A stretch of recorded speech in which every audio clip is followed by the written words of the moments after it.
Boa noite.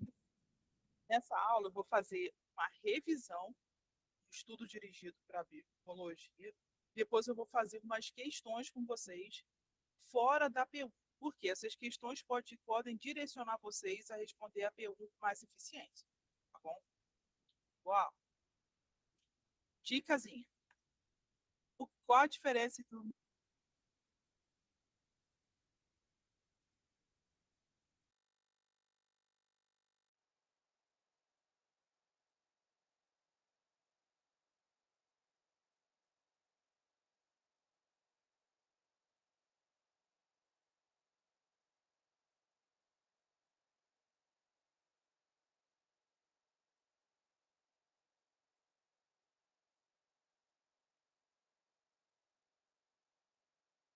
defensinas?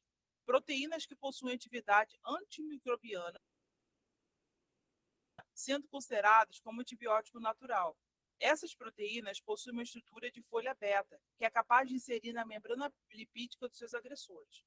Vou dar um exemplo que eles sempre aplicam na pergunta. Imagine que você estava andando descalço no seu quintal, feliz e contente, e de repente você fura seu pé. Depois de 3 dias, você começa a desenvolver uma febre. Quais são os. Antes de 3 dias, vamos dizer assim. Vou fazer um reality, assim, hora a hora. No primeiro momento que você se corta, normalmente a pessoa sente uma dor forte, porque é quando o objeto, o perfuro cortante, penetrou a camada, sua primeira barreira, né, da imunidade inata, que é a sua pele. Segundo, esse objeto perfuro cortante entrou em contato com algum vaso sanguíneo e o rompeu. Isso faz com que ocorra um sangramento. Se a tua saúde estiver estável, o que vai acontecer naquele momento? A partir do momento que você tira aquele objeto que se te cortou, o seu corpo começa a reagir para tentar conter o sangramento que está que vai se iniciar a partir do momento do rompimento do vaso sanguíneo. Então, aumenta a produção de plaqueta e aquelas plaquetas são direcionadas para a região do corte para evitar o excesso de perda de sangue. Quando essa plaqueta consegue fazer a barreira para impedir a perda de sangue, o nosso corpo começa a mandar para aquela região células de defesa. Daqui vem da imunidade inata. E a região começa a aquecer, porque é o fluxo sanguíneo direcionado para aquela região do corte aumenta e também aumenta o inchaço, devido também ao aumento do direcionamento do sangue, junto com todas as células voltadas para a imunidade inata, que vão lutar ferozmente contra qualquer patógeno que tenha entrado por meio daquele corte.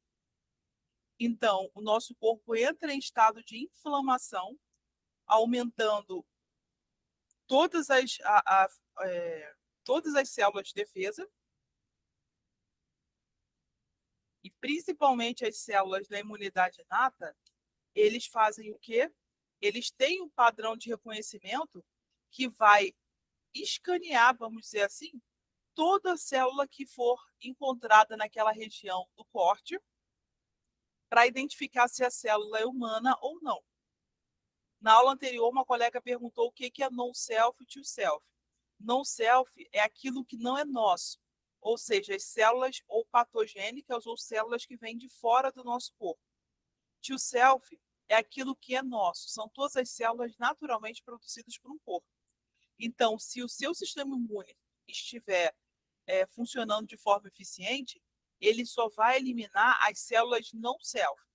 Por quê? Porque as células não self têm PAMPs, padrão molecular de patógenos. Então, tem uma estrutura externa da célula que é completamente diferente da estrutura de uma célula animal. Então, essas células serão atacadas pela imunidade inata. Junto com a imunidade inata, o sistema complemento vai atuar para reduzir a atividade microbicida dessa célula. Depois de 2 ou 3 dias, se essas células patogênicas não conseguirem ser derrotadas, entra a imunidade adquirida, que é um grupo de células e também auxiliadas pelo sistema complemento que vão destruir o patógeno.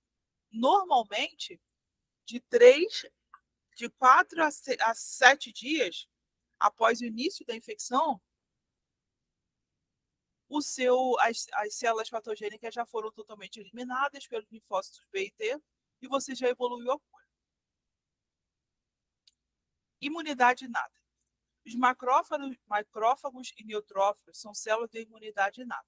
Na superfície dessas células estão presentes receptores para o padrão de reconhecimento chamados PRRs. As PRRs reconhecem padrões moleculares presentes em micro-organismos e ausentes em eucariotos. Esses padrões moleculares são chamados de PAMPs e são reconhecidos pelos PRRs dos macrófagos e neutrófilos. Como exemplo de PAMPs, podemos citar peptidoglicanas presentes na parede das bactérias, a manana, um polissacarídeo presente na parede de bactérias gram-negativas, a monose, monossacarídeo também encontrado em outras bactérias, provavelmente bactérias gram-positivas. Esses padrões moleculares são conhecidos como estranhos pelas células de imunidade inata. A imunidade inata se apresenta em 4 tipos de barreiras. Barreira anatômica, pele e mucosa, que impede ou retarda a entrada de elementos estranhos. O pH da pele não é propício ao crescimento bacteriano. Na verdade, ele é propício ao crescimento bacteriano, porém ele é controlado. Quando você fez aquela aula prática de microbiologia sobre crescimento da pele, bactéria do dedo, você identificou que na mão ou na pele você pode encontrar diversos tipos microbianos. Porém, o nosso corpo consegue controlar a reprodução desses tipos microbianos. Então, eles não nos fazem mal, enquanto estiverem no lado externo do corpo. Se houver um corte e essas bactérias entrarem no nosso corpo, o sistema de controle interno é diferente do sistema de controle externo. Aí sim pode causar uma leve infecção. A flora das mucosas é composta por micro-organismos que competem com os patógenos. Isso gera uma proteção ao nosso corpo. Barreira físico-química. A temperatura e a capacidade de produzir febre inibe o crescimento de alguns micróbios. Moléculas como interferon, lisosinas, componentes do sistema complemento, reconhecem padrões moleculares encontrados em micro-organismos e os eliminam. Barreiras endocíticas. A fagocitose e a pinocitose. Fagocitose é uma estratégia de digestão de partículas sólidas e pinocitose de partículas líquidas.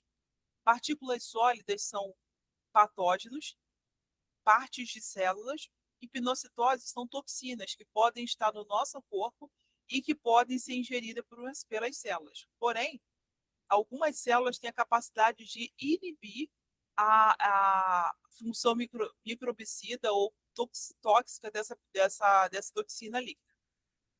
São mecanismos de defesa que, depois de internalizar o micro-organismo, se destrói dentro das células. Barreira inflamatória. A inflamação traz no local da injúria moléculas com atividade antimicrobicida e moléculas fagocíticas. No caso, a barreira inflamatória é feita pelo sistema complemento. Imunidade adaptativa ou adquirida. Estão envolvidas os linfócitos T e B, células do sistema imune que reconhecem os antígenos de forma bem específica.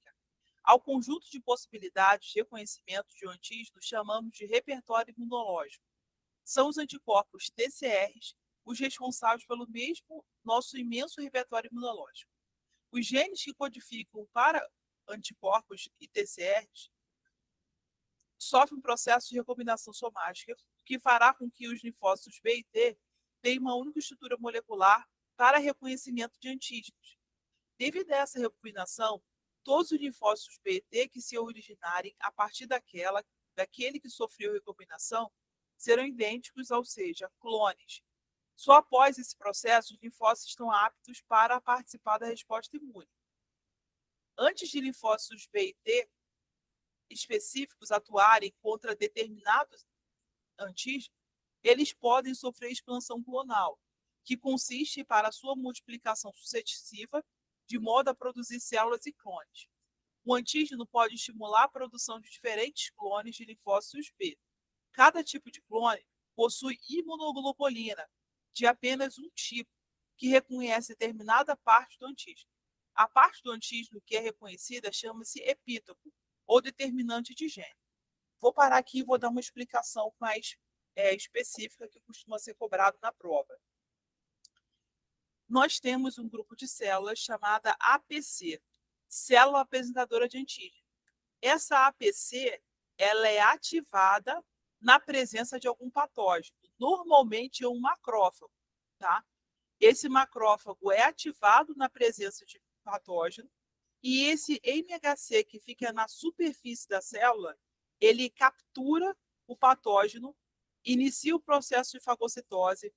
Na verdade, os PRRs ficam na superfície da célula, junto com o MHC, que acontece em algumas células, não em todas, capturam o patógeno, inicia o processo de fagocitose, e dentro dessa célula, outros ligantes, outras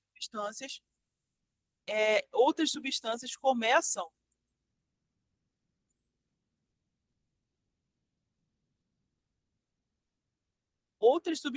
começam a iniciar o processo de desmontagem desse patógeno.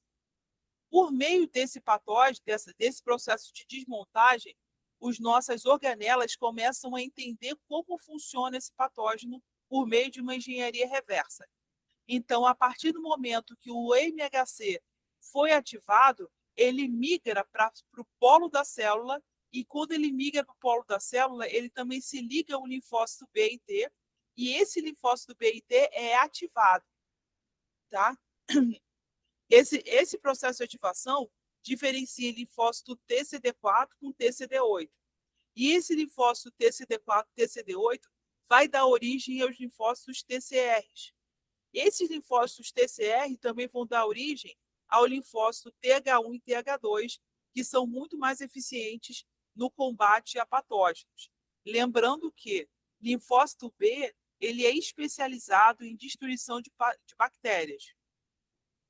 Porém, linfócito T, ele também destrói bactérias, mas ele é mais especializado na destruição de patógenos diversos, como vírus, protozoários e fungos, que são seres que têm uma capacidade de destruição um pouco mais refinada. Tá? Voltando aqui. Órgãos linfóides primários são responsáveis pela geração de maturação de células do sistema imune. Quais são os órgãos linfóides primários? Medula e timo. Local de geração de células circulantes do sangue, incluindo o sistema imune. Todas as células sanguíneas são originadas na medula. Porém, quando se trata de bebês em formação, ou seja, no útero da mãe, até os 3 meses de idade, as células do sangue são geradas no fígado. Depois dos 3 meses de idade, os ossos começam a se desenvolver mais rapidamente. Os ossos desenvolvem desde o início da gestação. Porém, depois dos 3 meses, eles se desenvolvem mais rapidamente. Então, aí é possível aumentar a produção de medula. Então, nessa medula são produzidas as células do sangue. Timo, órgão onde ocorre a maturação dos linfócitos T. O timo seleciona os linfócitos que não são selecionados, sofrem apoptose. Esse apoptose sofre no baço, tá? Que é onde as células são destruídas. Órgãos linfóides secundários. Linfonodo, local onde inicia a resposta imune adaptativa. Sistema linfático, responsável pela condução de antígenos capturados até o linfonodos. Baço, faz a eliminação de células lesadas e velhas. Ele filtra o sangue. Se o antígeno alcançar a circulação sanguínea, o baço desenvolve uma vigorosa resposta imunológica. Na ausência do baço, quem faz a parte de eliminação de células velhas é o intestino, tá?